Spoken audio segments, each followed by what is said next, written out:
السلام علیکم۔ امید کرتا ہوں سب اللہ کے فضل و کرم سے خرید سے ہوں گے۔ حکایت رومی، مولانا جلال الدین رومی رحمۃ اللہ کی حکایت پیش کر رہا ہوں، اور آج کچھ نمبر حکایت نمبر 3، جس کا عنوان ہے سیاہ سام۔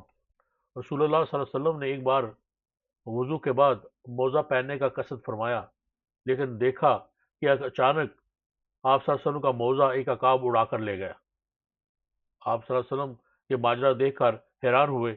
تھوڑے ہی وقفے کے بعد آپ صلی اللہ علیہ وسلم نے دیکھا کہ عقاب نے موزہ کا منہ زمین کی طرف کیا، جس سے ایک سیاہ سام گرا۔ اس عمل کے بعد عقاب نے موزہ رسول اللہ صلی اللہ علیہ وسلم کی خدمت میں پیش کر کے عرض کیا، یا رسول اللہ صلی اللہ علیہ وسلم، میں نے اسی ضرورت سے گستاخی کی تھی کہ اس کے اندر سام گھسا ہوا تھا۔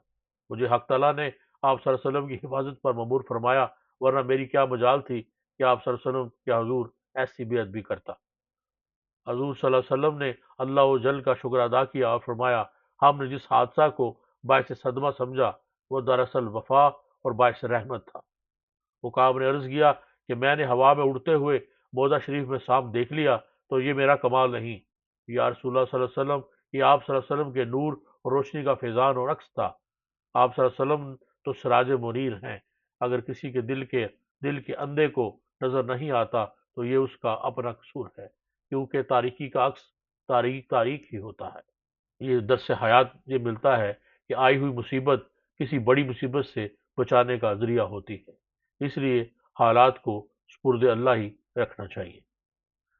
اللہ تعالی ہمیں اپنی ذات پر کامل ایمان اور نبی پاک صلی اللہ علیہ وسلم کی سچی محبت عطا فرمائے۔ اپنا بہت خیال رکھیے۔ اللہ حافظ۔